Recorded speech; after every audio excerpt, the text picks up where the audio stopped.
कला संस्कृति या संस्कार के करे उजागर। देश विदेशक समाचार सब घर घर में पहुँचावे।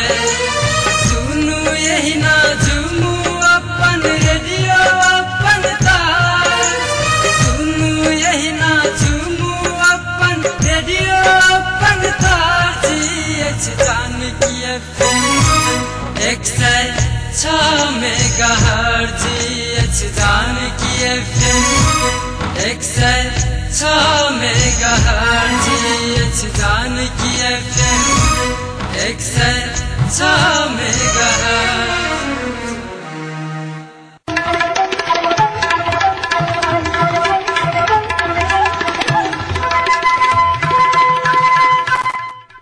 नमस्कार, जानकी FM 106 मेगाहर्ट्ज जानकी समाचार में अपने के स्वागत है। श्रादन सुनल जाऊ समाचार।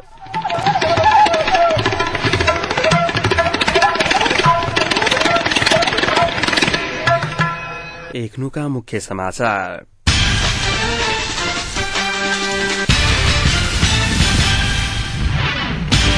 एकीकृत नेकपा माओवादी डाँट की खेती कर रहल नेकपा एमाले के नेता माधव नेपाल के आरोप। नेपाल टेलीकॉम के निजी कंपनी से सख्त बनावाक सूचना मंत्री यादव के दावी। एकल महिला सब के राज्य के मूलधार में लावा आवश्यक रहल उपराष्ट्रपति शाह के कहब। बम विस्फोटक घटना के लक आरोप प्रत्यारोप के होड़बाजी।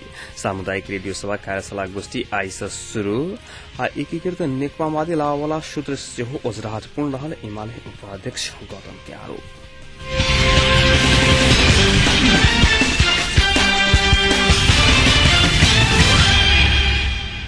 नेकपा एमाले के वरिष्ठ नेता माधव कुमार नेपाल एकीकृत नेकपा माओवादी जठुआ आ प्रचण्ड डाँड के खेती कर रहल आरोप लगाए छलखिन। एकीकृत नेकपा माओवादी नेतृत्व के सरकार के विरोध में आई पोखराक बीपी चौक में विपक्षी दल के विरोध सभा में संबोधन करैत एमाले नेता नेपाल माओवादी अपना के समेत राष्ट्रपति के प्रस्ताव दक नहीं बनाने विगत के स्मरण करबैत एकीकृत नेकपा माओवादी के अध्यक्ष प्रचण्ड सब के मिल लड्डू बांट रहल टिप्पणी किया छलखिन। माओवादी के सुधार करके आ रूपांतरण करके नहीं मिलत बतबैत आब हटावा पर जोर दिया छलखिन। तेना नेपाली कांग्रेस के उपसभापति रामचन्द्र पौडेल सड़क से समाधान करके स्थिति आयल त देशक लेल घातक हेबाक चेतावनी समेत दिया छलखिन।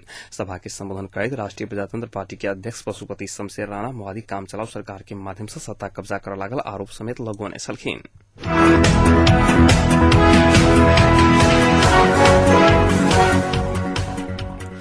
नेपाली कांग्रेस केन्द्रीय सदस्य अर्जुन नरसिंह केसी एकीकृत नेकपा माओवादी के जेठ 15 गते भीतर संविधान सभा के निर्वाचन कराजका स्पष्ट कार्यतालिका आयल त सरकारक नेतृत्व के विकल्प में छलफल करा अपने तैयार हल बुतुए छलखिन। रिपोर्टर्स क्लब नेपाल आइकाने कार्यक्रम एगो निर्वाचन के प्रत्याभूति सहित समस्या समाधान के एजेंडा लक आब आग्रह किया छलखिन। नेता केसी एकीकृत नेकपा माओवादी लोकतंत्र के नाम में सर्वसत्तावाद लादा चाहने आ निर्वाचन समेत नहीं चाह रहल आरोप लगाए छलखिन। कार्यक्रम में एमाले के नेता भीम रावल प्रचण्डक सहमति के लिए 100 सूत्र लाइव रहल मुदा ठोस आ संस्थागत रूप से प्रस्ताव नहीं लाबधर प्रस्ताव के कोनो औचित्य नहीं रहल बोतोए छलखिन।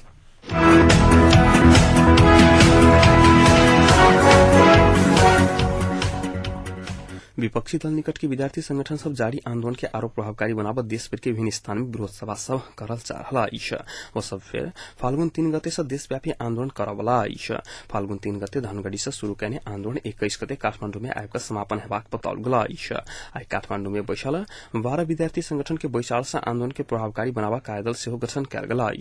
विद्यार्थी सबके बैसार से सब विश्वविद्यालय सब में स्वतंत्र विद्यार्थी यूनियन निर्वाचन की मिति तत्काल घोषणा करके मांग कर सरकार ऐसा पहिने विद्यार्थी संगठन सब संघ के समझौता से तत्काल कार्यान्वयन करा सरकार संग मांग के नेपाल विद्यार्थी संघक प्रवक्ता यूपी लामे शाने जानकारी देन छलखिन।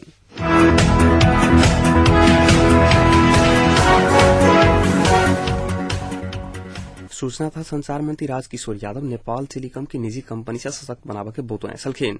नेपाल टेलीकॉम के नवम वार्षिक उत्सव के अवसर में आई संचार मंत्री यादव आवश्यक नियम कानून संशोधन के बाद टेलीकॉम के सशक्त बनावे के दावी किया छलखिन।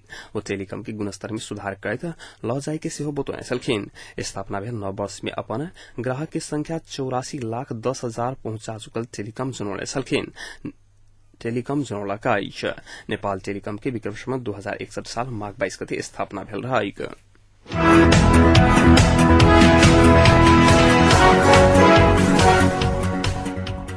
मिथिला संघर्ष समिति के आंदोलन में कयल गेल बम विस्फोट की घटना के लक जनकपुर में एक दोसर प्रति आरोप प्रत्यारोप प्रत्यारोप के होड़बाई चलल अछि।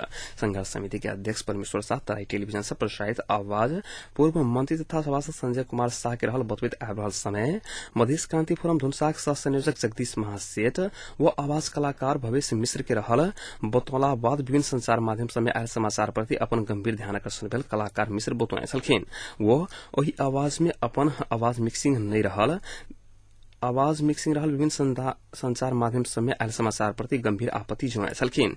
मिश्र तथ्यहीन आ भ्रमिक समाचार समेत प्रकाशन आ प्रसारण नहीं कर पत्रकार सबके आग्रह कयने छलखिन। संगे मिश्र आई एक विज्ञप्ति जारी कर बम कांड के सही आ न्यायपूर्ण छानबीन के लेल समेत मांग कयलक अछि।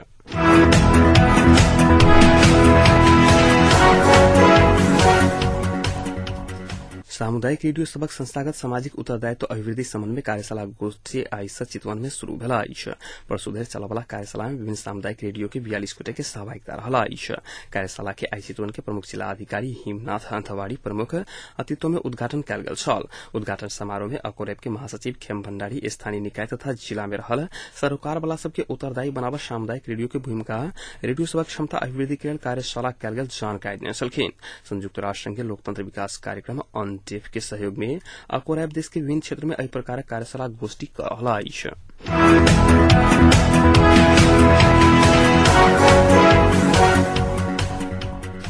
एमाले के उपाध्यक्ष वामदेव गौतम एकीकृत नेकपा माओवादी महाधिवेशन के बाद लाभवाला सूत्र पहिने जखा जाल झेल के होवाला दावी कयने छलखिन। प्रेस जुटाई नेपाल मोरंग शाखा अपन स्थापना के उपलक्ष्य में कयने शुभकामना आदान प्रदान कार्यक्रम के नेता गौतम संबोधन करैत माओवादी सहमति के नाम में दल सबके बेर बेर धोखा देला कारणे आबलावाला सूत्र सेहो अलग होब नहीं सकबाक बतौने छलखिन। वो कहलनि जे एकीकृत नेकपा माओवादी आबलावाला सूत्र के अर्थ कहियो कियो व्याख्या समाप्त नहीं होवाला केएमडी शास्त्रक सूत्र जेहन रहत जकर शुरुआत आ समाप्ति नहीं देखल जा सकत। एटोड़ा महाधिवेशन में एकीकृत नेकपा माओवादी बाहर बहुदलीय व्यवस्था लाभक के बात कलाक बादो बंद सत्र में अलग बात कर रहल दल सबके सशंकित बनाने आरोप समेत लोग छलखिन। एकीकृत नेकपा माओवादी एकल जातीय अधिकार सहित के संहिता आ संघीय राज सीमाना रक्षा के बात का देश विखंडन करावे वाला बात के गौतम आरोप लगाए छलखिन।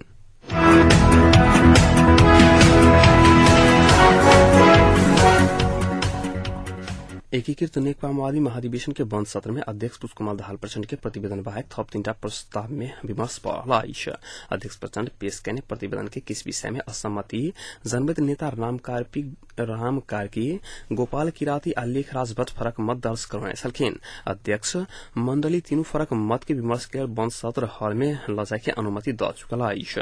कार्की पार्टी क्रांति के लाइन छोड़ लागल कई सशक्त जन आंदोलन से तेसर धार के निर्माण करे के प्रस्ताव कयने छलखिन। तेना लेखराज भट्ट संहिता के विषय में सुदूर पश्चिम के अखंड राय अलग राज्य के मांग कर प्रस्ताव रखने छलखिन। नेता किराती सेहो संहिता के विषय में फरक मत रखने छलखिन। प्रवक्ता अग्नि प्रसाद सापकोटा तीनू मत के विषय में विमर्श होबाक मुदा प्रचण्ड के मूल प्रस्ताव में तीनू गोटे के असहमति नहीं रहल दावी किए छलखिन। बंद सत्र में 61टा समूह विभाजन कयल गेल त टोली के संयोजक सबके चयन कयल गेल अछि। एखन संयोजक के लेल संयोजक तोकल गेला बाद समूह विमर्श तेली नेता तोकल गेल जबाक प्रवक्ता सापकोटा जानकारी देने छलखिन। आया काल्हि भोर के पहले सत्र में समूहगत विमर्श सम्पन्न भेलाक बाद टोली नेता काल्हि अपन समूह के निष्कर्ष सुनाता। एक मत देखल गेल 1 गोटे आ भिन्न मत देखल गेल 2 गोटे निष्कर्ष सुनाबबाक जनाओल गेल अछि।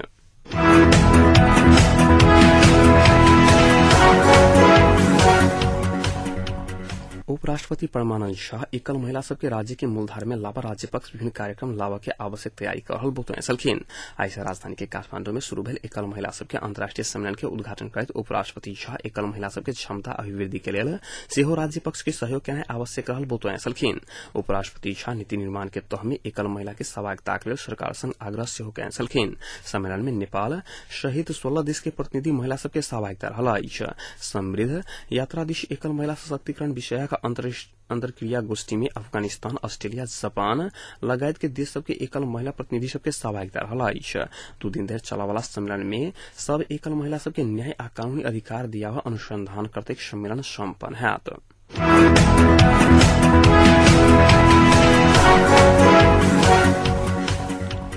नेपाल विद्युत प्राधिकरण भरतपुर वितरण शाखा विद्युत चोरी करावाला 14 गोटे के चितवन के विभिन्न स्थान से पकड़ाव कलका आइभोर प्राधिकरण के कर्मचारी सशक्त प्रहरी जनपद प्रहरी सहित के गश्ती टोली गुंजानगर से 4 गोटे मंगलपुर से 6 आ सदानगर से 4 गोटे के पकड़ाव कलका पकड़ाव परावला बना में 8 गोटे पुरुष आ 6 गोटे महिला रहल प्राधिकरण शाखा भरतपुर के प्रवक्ता सुरेश पंडित जानकारी देने सकिन टोली एक थान पानी ताना वाला पंप सेवा नियंत्रण में लगा पकड़ाव पड़ल सबके जिला प्रहरी कार्यालय चितवन के हिरासत में राखल गेल प्रवक्ता पंडित जानकारी देने सकिन ओकरा सब ऊपर प्राधिकरण के नियम बमोजिम जरिमाना तोरक पर तिराकर रिहा कैल जात बताओल गेला पछिल्का समय विद्युत चुहावट होवाला क्षेत्र में प्राधिकरण कड़ा निगरानी रखैत आयल रहला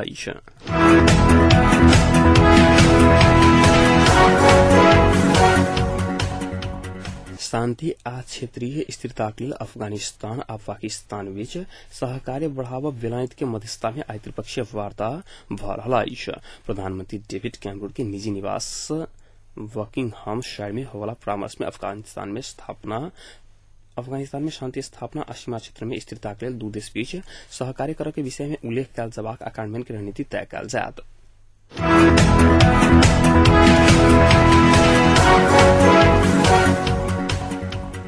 अब तापक्रम एखन सनकपुरक तापक्रम 22 डिग्री सेल्सियस रहला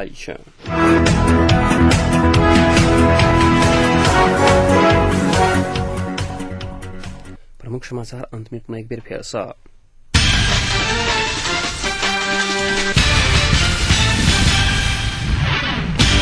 एकीकृत नेकपा माओवादी डाँट की खेती कर रहल नेकपा एमाले के नेता नेपाल के आरोप नेपाल टेलीकॉम की निजी कंपनी से सशक्त बनाबाक सूचना मंत्री यादव के दावी एकल महिला सबके राज्य के मूलधार में लावा आवश्यक रहल उपराष्ट्रपति झा के कहब बम विस्फोटक घटना के लक आरोप प्रत्यारोप के होड़बाजी सामुदायिक रेडियो सभा कार्यशाला गोष्ठी आई से शुरू आ एकीकृत नेकपा माओवादी लावावाला सूत्र से हो ओजराहटपूर्ण रहल एमाले उपाध्यक्ष गौतम के आरोप